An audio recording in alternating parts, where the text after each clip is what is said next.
Well, good afternoon, good morning, or good evening, depending upon where you are in the world, and welcome to today's DevOps.com webinar. I'm Charlene O'Hanlon, moderator for today's event, and I welcome you.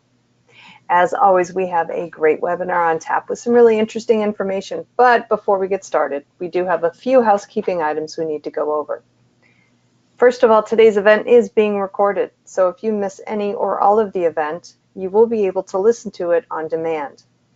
Following today's presentation, we will be sending out an email that contains a link to access the webinar on demand.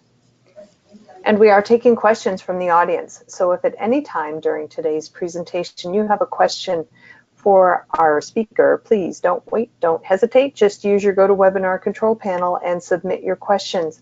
We'll get to hopefully as many as we can during the webinar right after the presentation. And finally, we are actually hosting a drawing for 5 $50 Amazon gift cards to be given away at the end of today's presentation. So stick around and who knows, you might be one of our winners.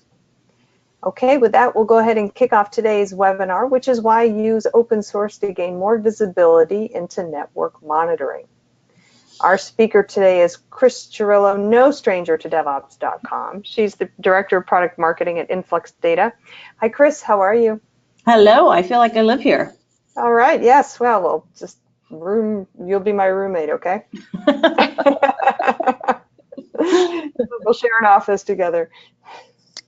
All right. I'm going to go ahead and put myself on mute and let you get right to your presentation. Excellent. Thanks so much, always hosting us and being so gracious. And thanks everybody for joining us today. And let's dig right into it and talk a little bit about why open source for network monitoring. So right now, if you've heard us speak before, you'll know that we are really all about talking about this topic that we call the age of instrumentation. And there's two phenomena that are happening right now, and I think they are actually very pertinent to network monitoring. The first is something that we call the sensorification of the physical world, where more and more we are putting sensors on all kinds of machines in factories or on all kinds of consumer goods, from things like thermostat controllers in our houses or things that we put on our wrists to be able to track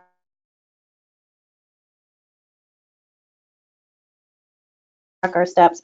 So we're really doing that with all that infrastructure so that we can make things a lot better, make them a lot more efficient, etc.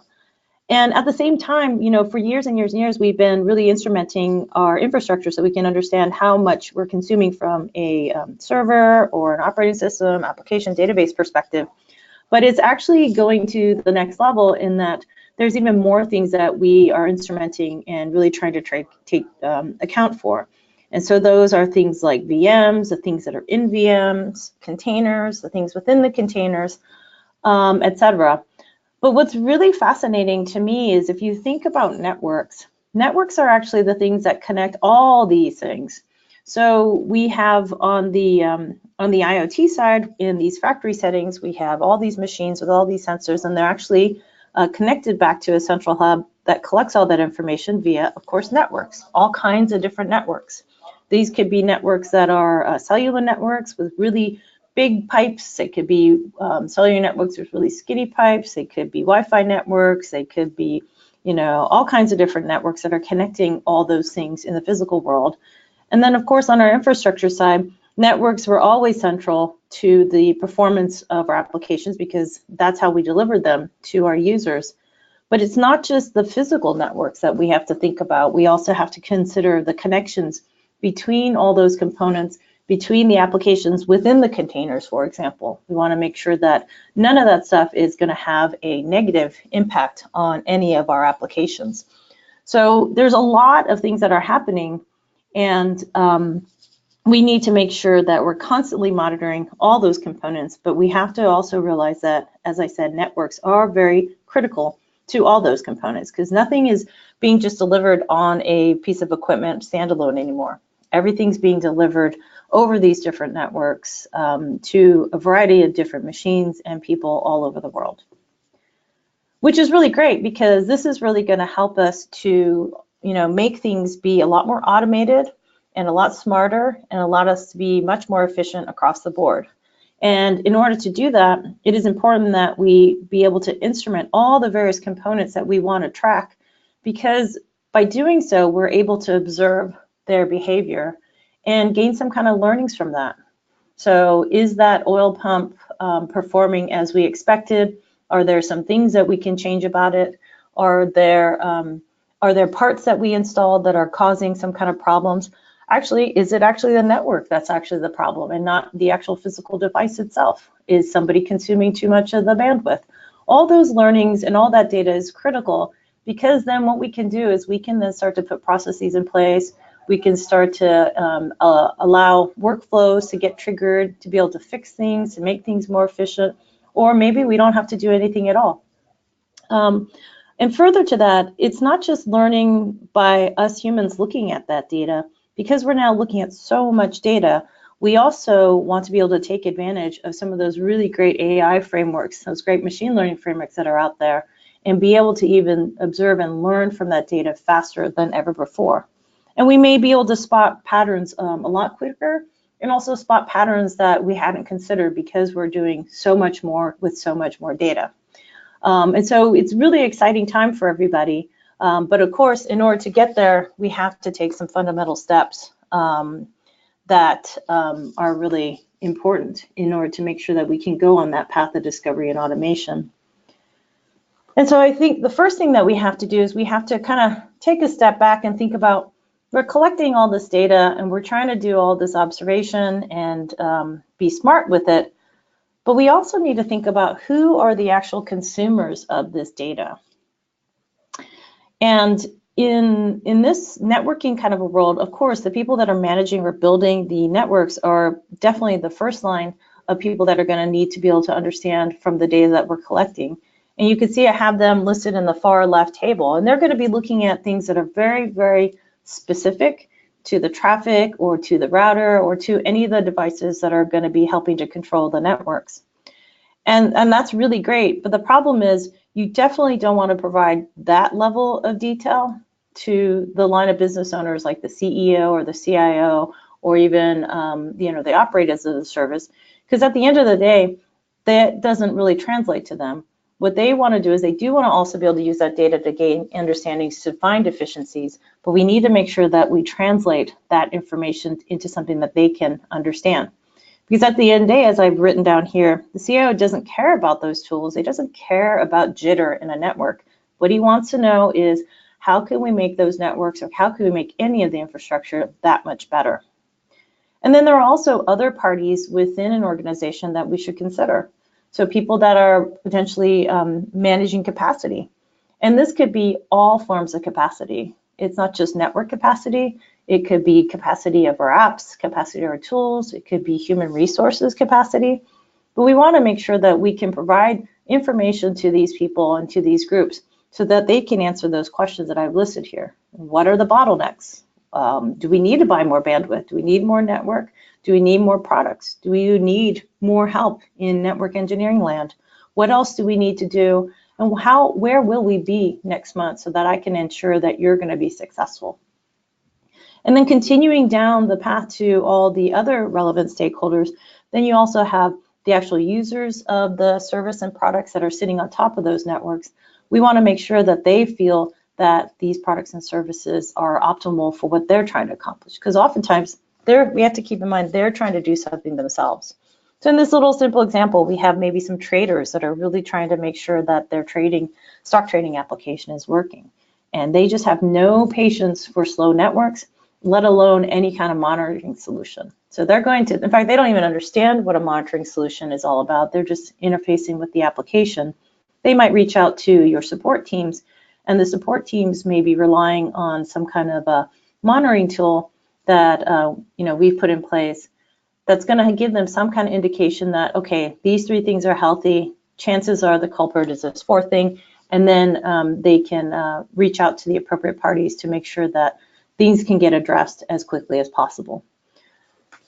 So I think it's really important that we look at all that data that we collect and we put that into perspective for each of the parties.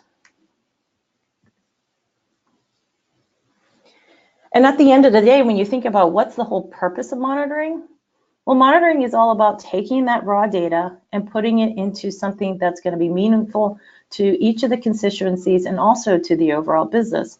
And if we take it up a couple of notches, really what we're trying to determine is, how are we doing as a service, as a business, as a product, etc.? What is our current state? Are we at full capacity? Or is everybody just happy? Is there potential for a problem? Are we at risk for some kind of a negative event? And can we prevent that from happening? And then below that, then you can dig into a little bit more of the questions about availability, performance, capacity, and usage. Who is actually using it that could be causing the issues?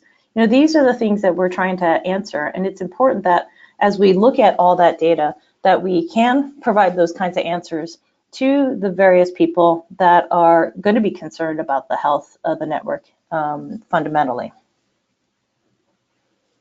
So looking more specifically to network monitoring, we've decided to kind of break out, what are the questions that we should ask ourselves in order to be successful and in order to be able to grow in the direction that is going to really help out the organization. And so I think a lot of us have a tendency to just kind of focus more on the cost side because we feel like, oh God, they're always going to, warn us that they're only going to give us so many resources. And it's really up to us to take advantage of whatever is available currently.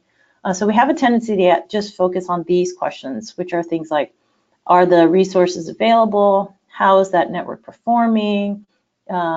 Who's, driving that consumption, et cetera, on all kind of very cost-centric kind of a view of the world.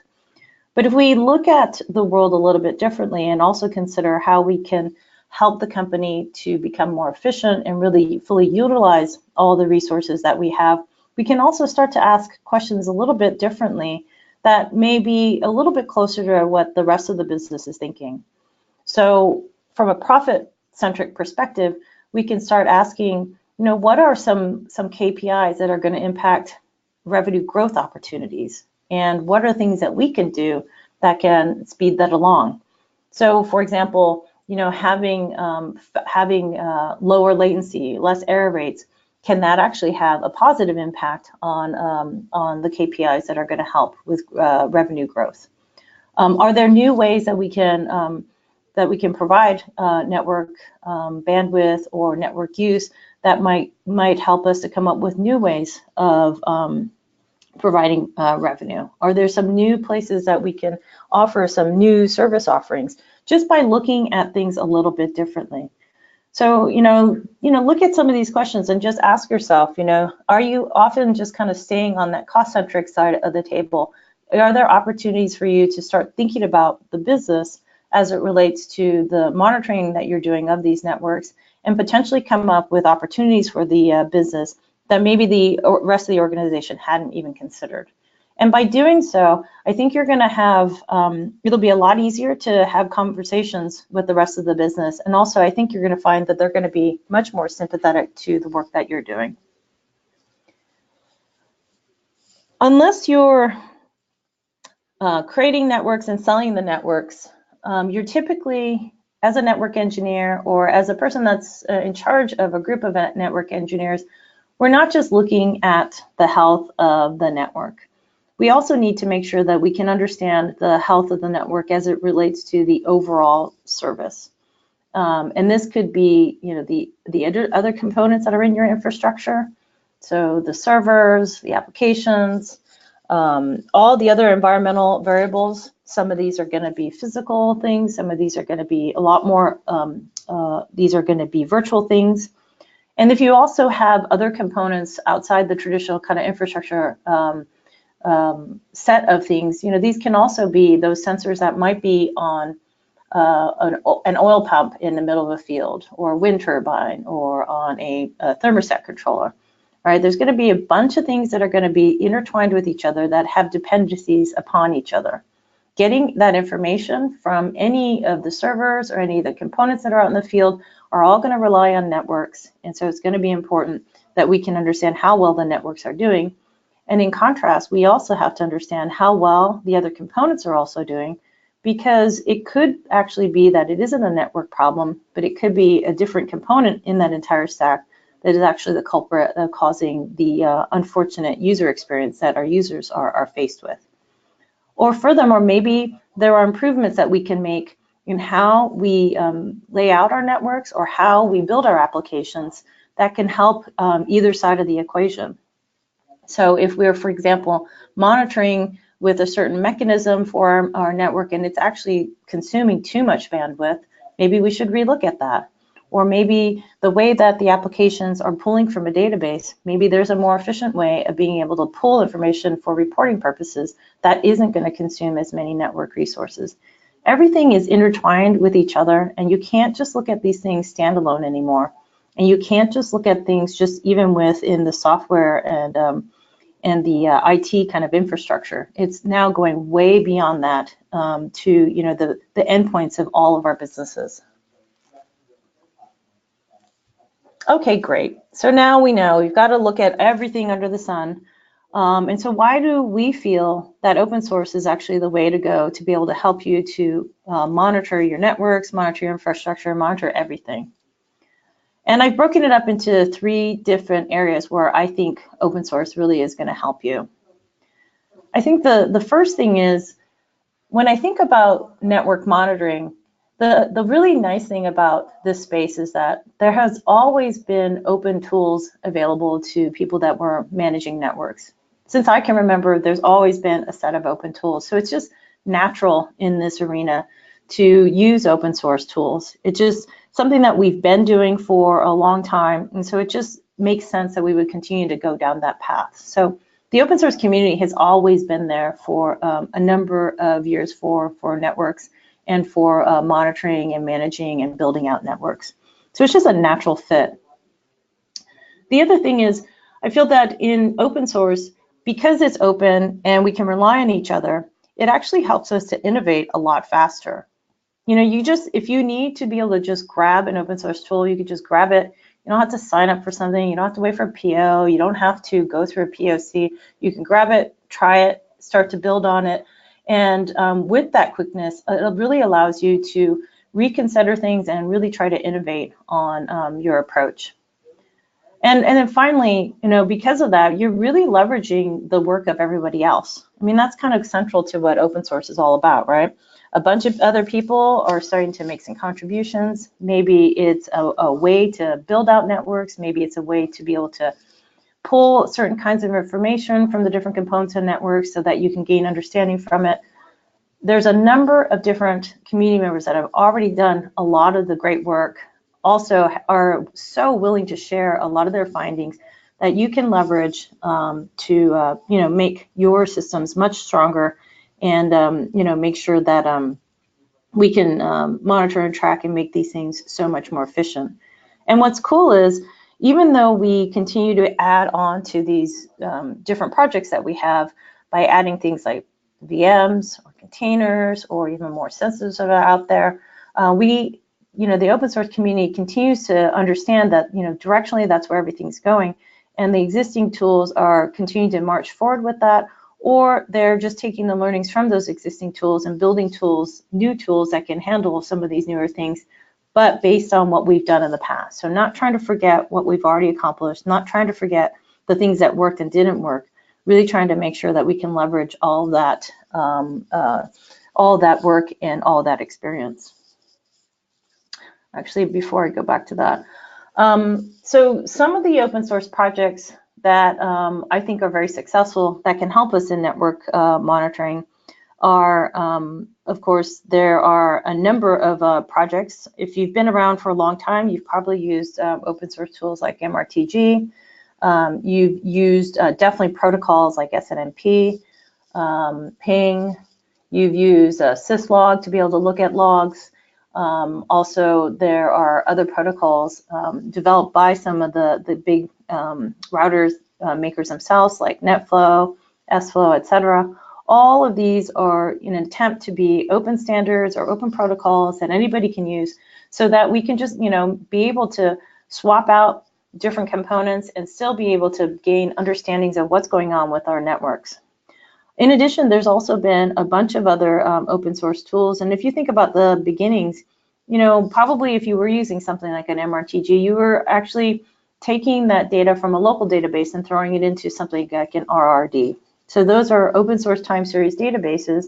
And many people then graduated to something like a graphite database, which was also open source, still in existence. And now we're seeing more and more people taking that even further and putting it into something like InfluxDB, and also using open source dashboarding tools like Grafana. So a ton of existing open source tools that are still prevalent, and there's even more that I think are really popular and work really well. And I think we're going to continue to see the adoption of these things. And there's really no need to look to like closed source solutions to be able to help you in this area. So in particular, I do want to talk about the InfluxDB open source community because that's where I work. And of course, I want to share with you guys all the goodness about InfluxDB. And we have actually very vibrant open source community. And we actually have a couple of open source projects beyond just InfluxDB, and I'll talk about them in just a sec. But we this chart that you see in front of us today is actually built by just looking at the number of InfluxDB instances that are in play today. And these are just 100% open source projects that are out there. And we've talked to a number of our open source project community members. And what's exciting is that we have learned that many of them have been using InfluxDB in their network monitoring efforts.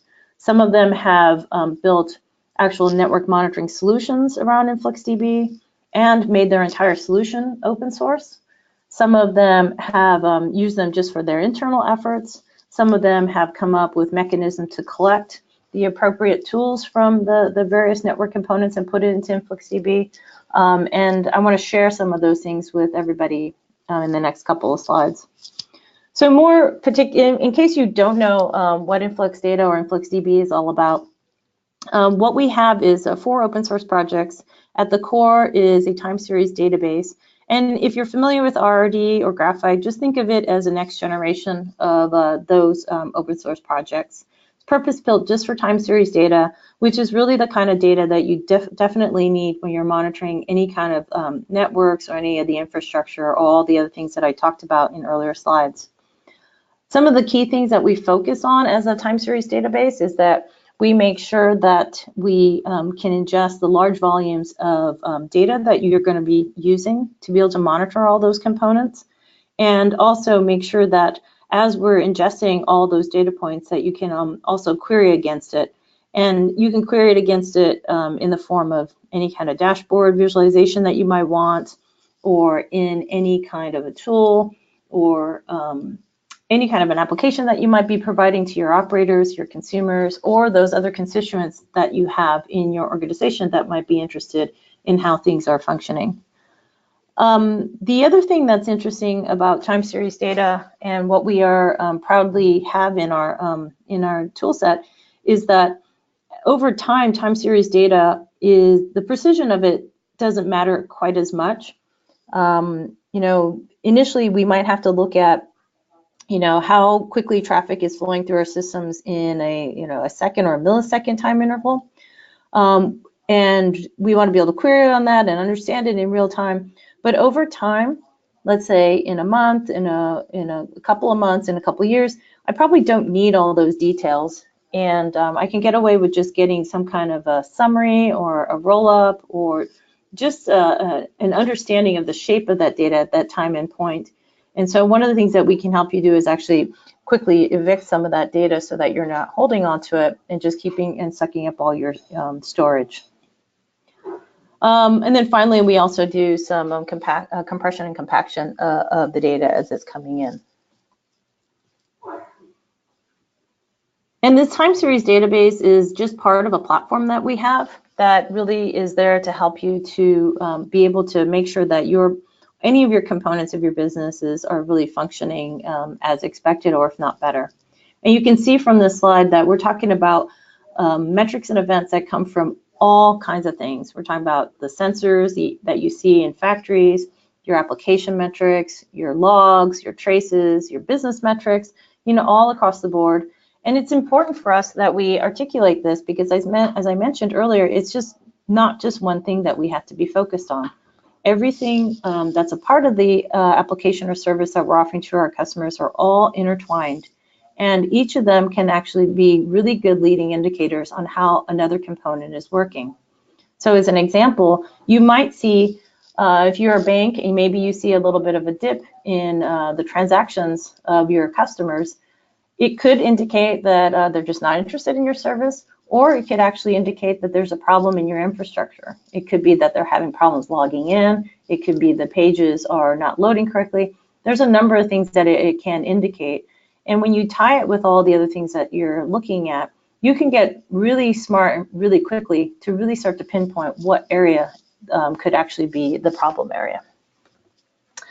So as we pull in this data, you want to, as we're trying to instrument our businesses across the board, you know, this is when we want to take a look at what's going on in that data, learn from it, and the learning, especially in the network world, is no longer just, you know, a handful of network engineers just looking at the metrics.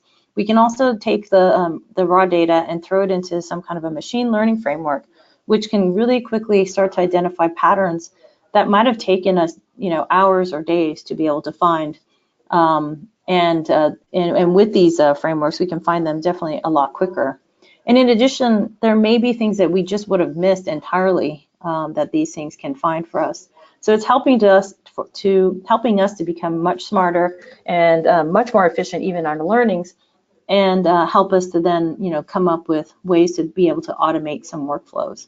You know, typically this could trigger a workflow where it tells people, hey, you got to go fix this, the config is wrong, the certificate expired, or ultimately, maybe we can even figure out ways that do it in a much more, even more automated fashion where it just heals itself and we just get the information that there was an issue, it was taken care of, and we actually didn't have to get up in the middle of the night and do anything. Of course, we're not 100% there yet, but you know, that's the dream that we all have.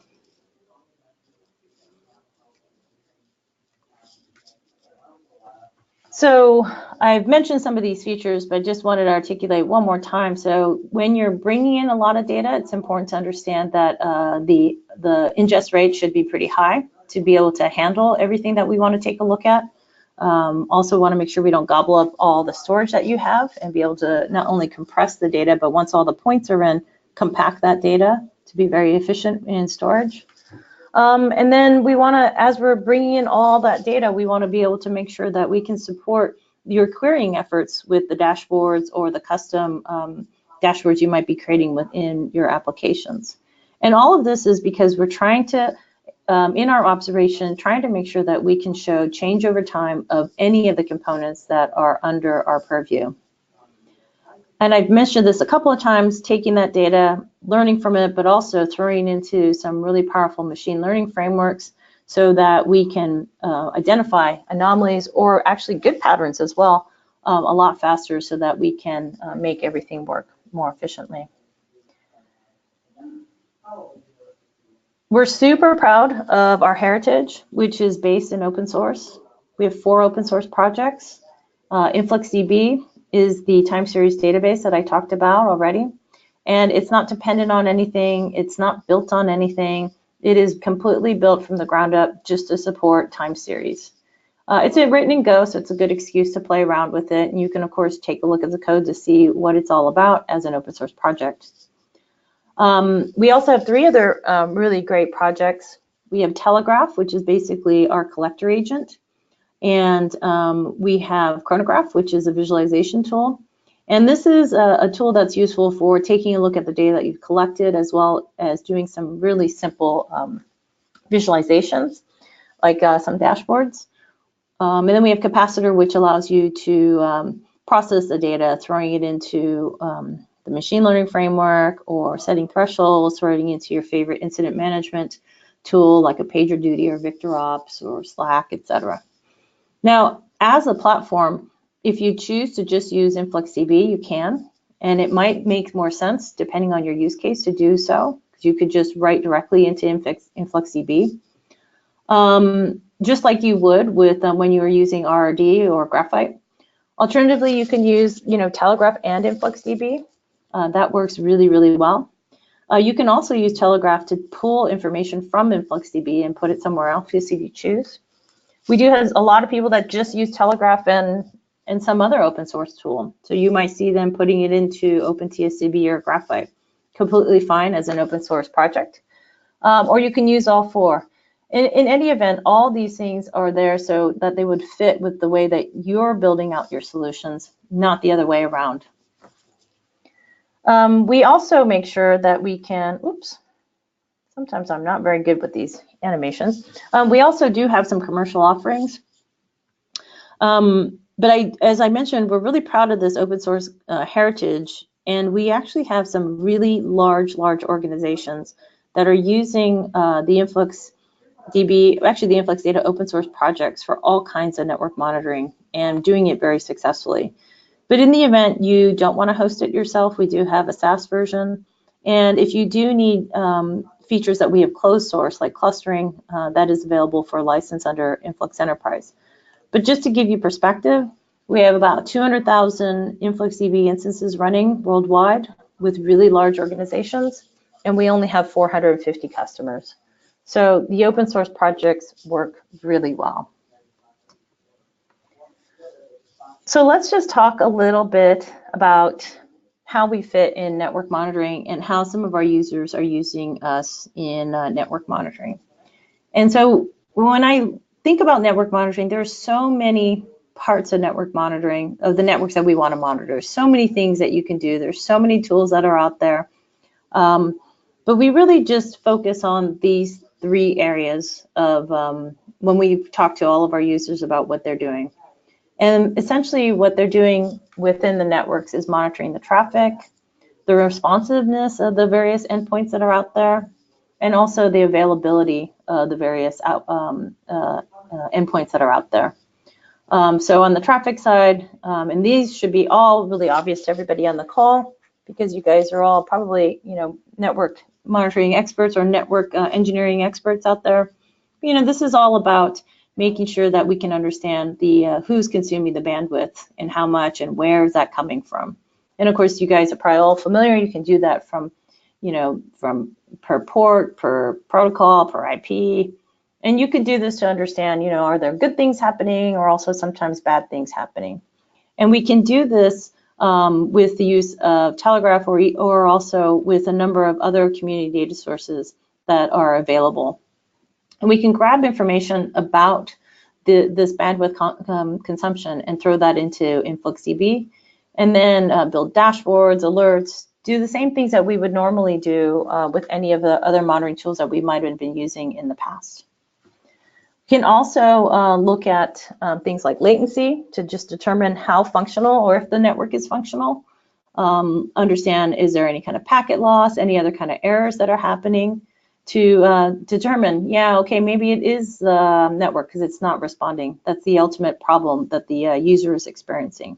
And same thing, using either Telegraph or a number of other community data sources, we can throw that into InfluxDB and make sense of it to determine, what to do next.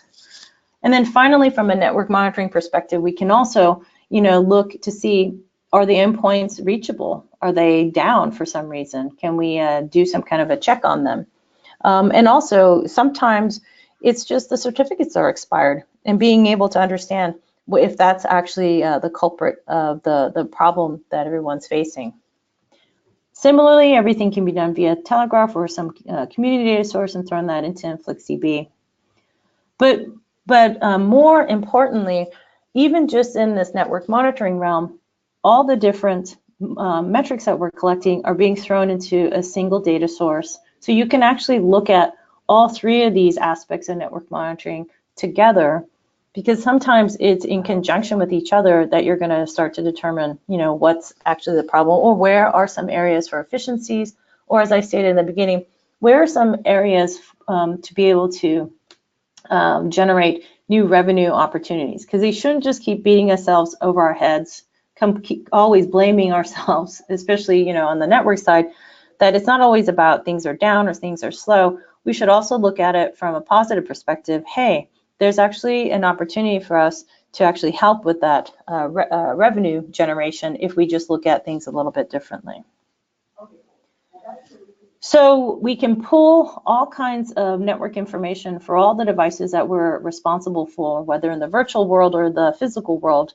But remember, I mentioned that everything else is intertwined with the network. And so you could actually pull in all kinds of information from the infrastructure, from the servers, from the containers themselves, from the traces, the logs, all the different components of the infrastructure. And if you happen to also be dealing with other physical things like pumps in an oil field, all those metrics can also be thrown into the same single database so that we can then tie these things together to get better perspective and better understanding our entire solution. And specifically talking about Telegraph under the InfluxData projects, we already have a number of open source projects, what we call Telegraph plugins that are available. I encourage you to go to our documentation to take a look at the entire list. It's quite impressive. Most of these have actually been built by the community, and that's one of those beauties of open source that I described earlier. You have so much from the community that's being contributed to these things that you can just start to look through the list and start using a lot of these things very quickly. And if you don't like what you see or you have some ideas to make some of these projects even better, you get to contribute to it. And that's exactly what the community behind Telegraph has been doing. Since I started at InfluxData 2.5 years ago, we are about 65 Telegraph plugins. We're over 200, but not only have we increased the number of plugins, but so many of the plugins have also improved significantly because of our community contributions.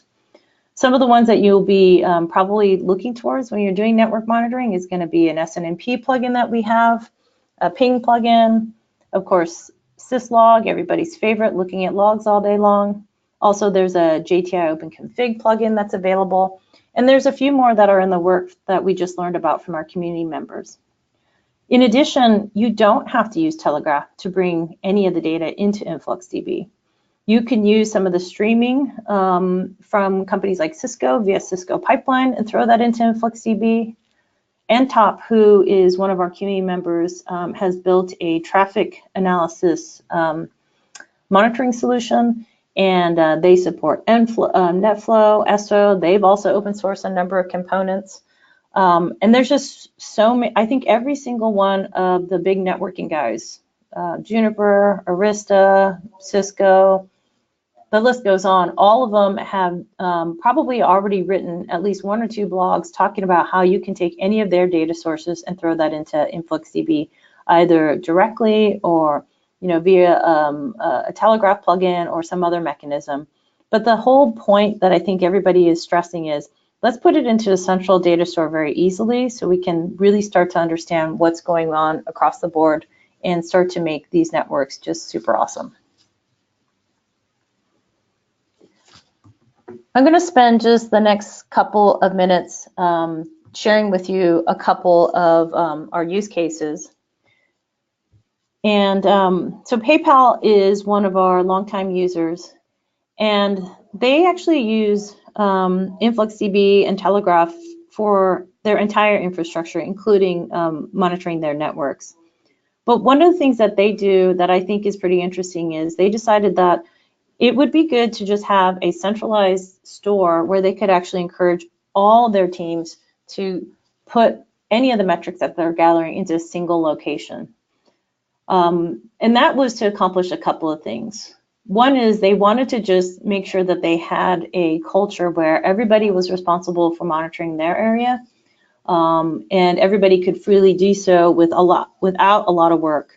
Just be able to collect the metrics, throw it into the central store, and then be able to create their own dashboards or their own alerts or whatever they needed for their areas that they're responsible for. In addition, they also knew that for them to be successful, they couldn't just have this data put into these siloed monitoring products, because they knew that eventually they'd have to pull them all together to be able to have an understanding of how their services are working. And services like PayPal, where you're dealing with, money, with transactions of money all over the world, nobody wants to wait around. Nobody wants to have anything go wrong with that transaction. We're all very careful with these things. We definitely want to make sure that we're able to purchase something securely and also very quickly. Nobody wants to wait around. I think one of the things that I think a lot of us can't tolerate during the holiday seasons is that we go shopping and we get that spinner waiting and waiting and waiting for the credit card to process. We just don't have that tolerance. And companies like PayPal and many other banks know that and are really trying to make sure that they can reduce that as much as possible so that we can continue being consumers and buying to our heart's content. But in order to do that, they understand that they need to make sure that monitoring is central. Monitoring has to be easy. Monitoring has to involve all the teams and also has to be understood by the different owners within the organization. And so initially when I met with those guys, I thought, wow, this is unique, but it turns out it's not unique. And RingCentral also did something similar and built what they call a do-it-yourself metric collector solution. Similar idea, they wanted to make sure that 1,500 of their engineers, including the network engineering team, could all use this centralized service to be able to pull in any kind of a metric. And this could be metrics from the network, it can be metrics from any kind of automation tools, it can be metrics about the business itself. And if you're familiar with RingCentral, they're offering communication services, and similar to any kind of banking services. Boy, we get pretty upset when that phone call gets dropped or we have a lousy connection. And so they're very sensitive to making sure that networks are really working well, that applications are loading, and that we can all have conversations as freely as we can online as we can in person. So it's very important to them, and they felt that this was really going to help them to make sure that they think about all these things across the board and stop pointing fingers at each of the separate organizations. Now I'm going to pivot a little bit and just talk about two other use cases that I think are pretty interesting. And I mentioned NTOP already previously. These guys have been in the network monitoring arena for a long time. And so and it's really fun to talk to them because you start to realize that things have actually gotten really impressive when you look at how networks are pulled together nowadays and the tools that we actually have. Of course, there's a lot more going on, so there's definitely a lot more things we have to look at, a lot more things we have to consider, and unfortunately there's a lot of bad things that are also happening across networks that we also have to watch out for. But what they've done is they've actually built a set of open source projects that everyone can take advantage of. They use things like NetFlow and to be able to understand the traffic that's actually going through the pipes. And they've also built a SaaS solution. And originally they were using RRD to actually store all the time series data that these metrics were being stored into. And because of a number of their users and customers were using InfluxDB, they decided to give it a go and actually made the switch to InfluxDB. So and they're using the open source version for their commercial product. And what's really great is, through them, we are actually able to offer a fully hosted traffic analysis product. And so you can do it yourself. You can build a service like this, or you can just use it as a centralized store for all your network monitoring. There's a number of different options. And they're not the only ones. We have another open source network monitoring solution called Libra NMS that is doing the same thing, and they hit the same path where they have been around for a long time using RRD and decided to make the switch to InfluxDB. And so sometimes you may not see us, we might not be forefront, but the cool thing is, look at this. This is open source on top of open source. And they also use some of the Telegraph plugins as well. So pulling together 3 different open source projects to actually come up with a pretty impressive set of tools for you to be able to use to monitor the health of your networks. So just a couple of different use cases that I wanted to use to try to wrap up today's presentation. And I know I spoke a little bit quickly, but I wanted to make sure that I reserved enough time to talk about, to answer your questions. And as you're starting to think about your questions, I also want to point out just a couple of places to go to. We have a webpage that's dedicated to network monitoring, and there's a couple of interesting blogs that we've listed there. We'll have a few more that are going to be coming from a number of these community members, and some of these community members are like the ones that we've listed, pretty big players in networks and also in the monitoring of networks.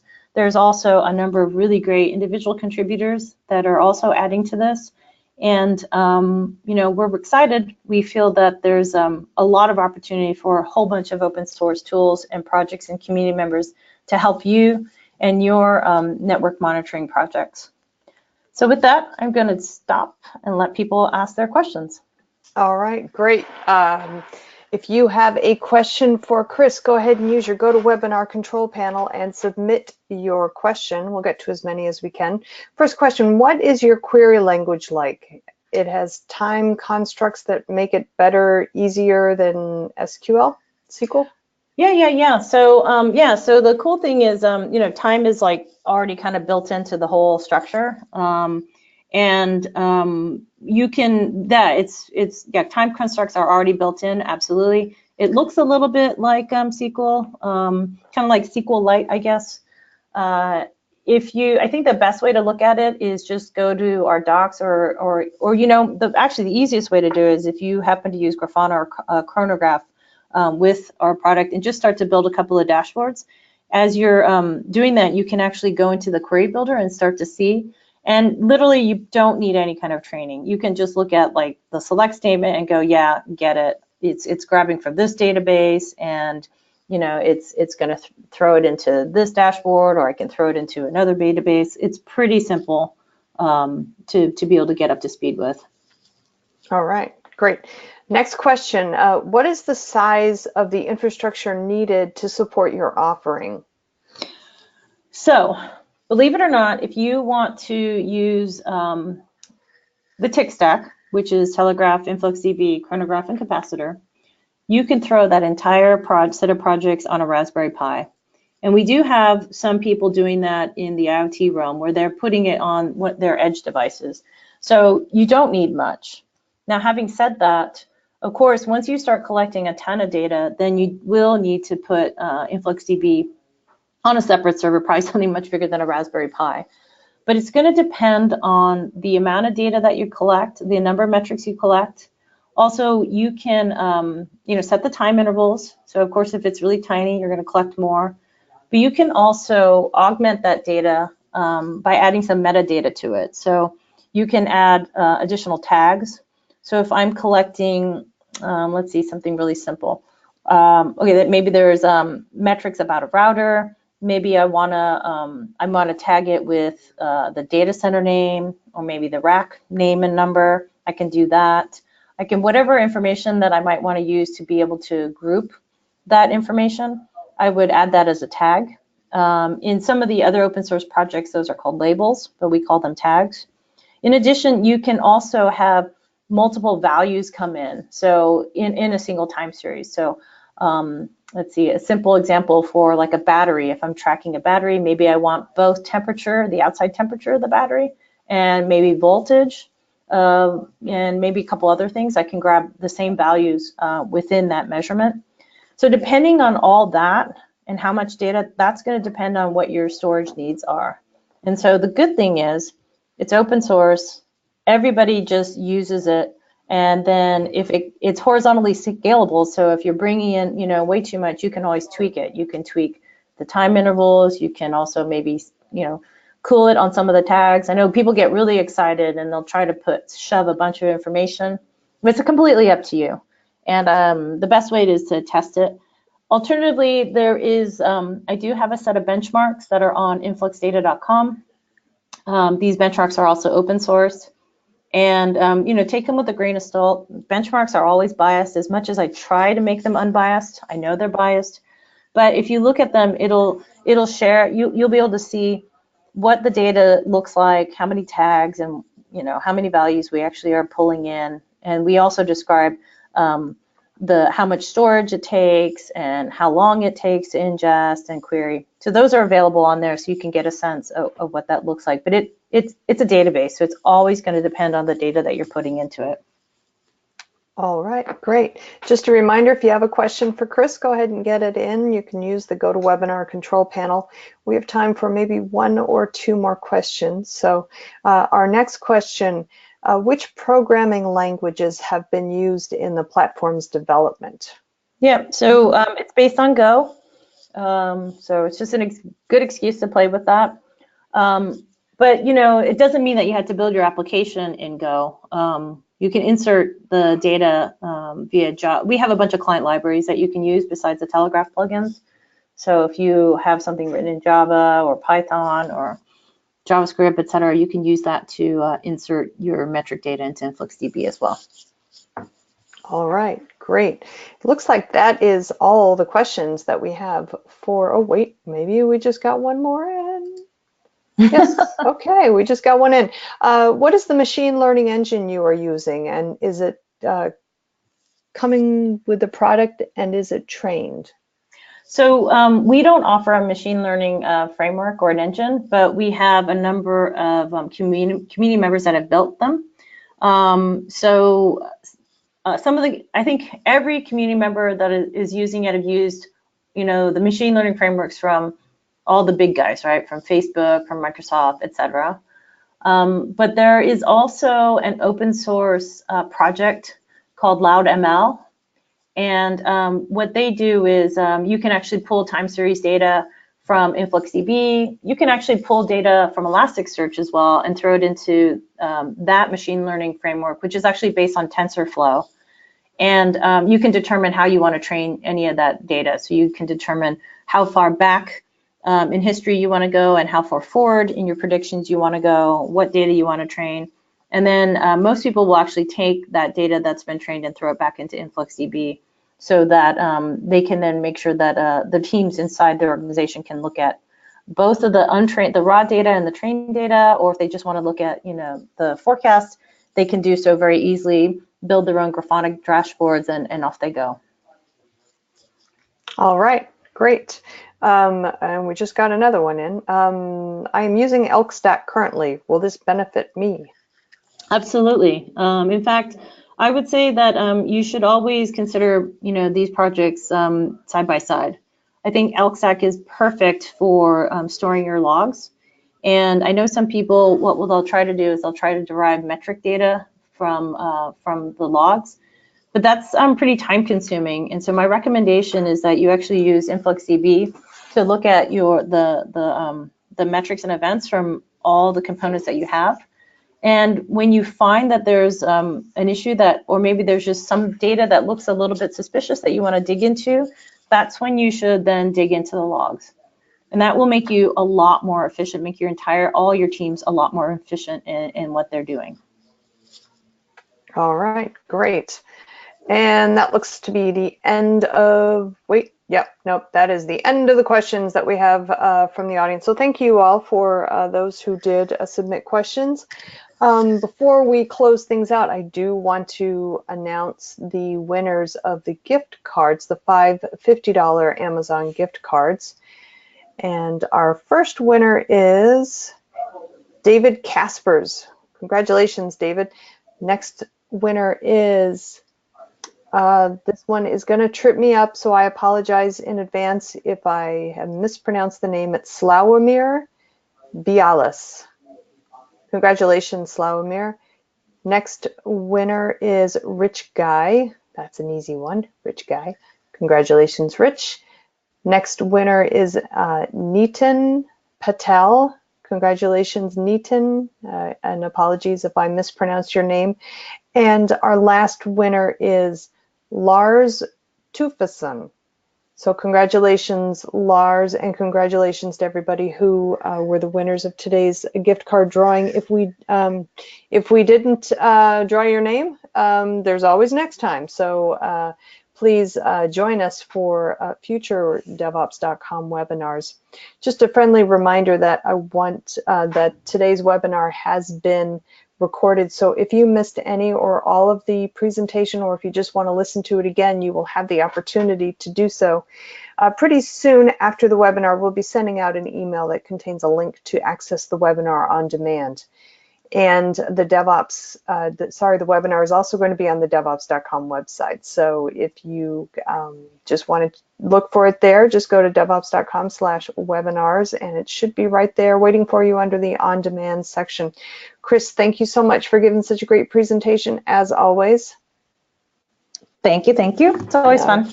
All right, great. Well, thanks for joining me, everybody. And this is Charlene O'Hanlon signing off. Have a great day, everybody. Yeah.